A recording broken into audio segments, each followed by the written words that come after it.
Ifoto ya mbere y'ukwezi kiriho kugeza uyu munsi yafashwe hashize imyaka 186. Ifoto ya mbere y'ukwezi ikiriho kugeza magingo aya yafashwe mu mwaka w'1840 nyuma y'uko yari yafashwe mbere ibuze burundu. Umuhanga mu mafoto witwa Louis Daguerre uzwi cyane nk'uwavumbuye uburyo bwa daguerreotype mu gufotora, niwe bikekwa ko yafashe ifoto ya mbere y'ukwezi mu mwaka w'1839.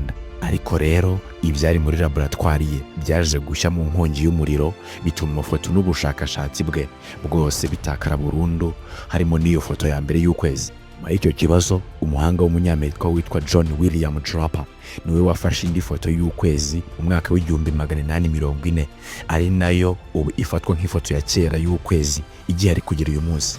Akoresheje uburyo bwa daguerreotype, akoresha telescope igarura urumuri reflecting telescope ifite uburebure bwa santimetero zigera ku 12.5 5-inch telescope.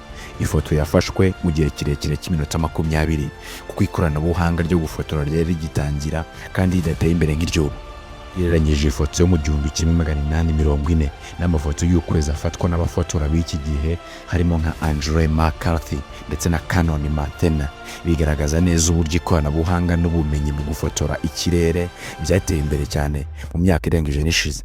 Musa amafoto y'ukwezi afatwa mu buryo burambuye cyane kuko agaragaza ibinogo craters, imisozi n'indi miterere y'ukwezi ku rwego rudasanzwe ugereranyije naho byatangiriye mu kinyejana cya 19.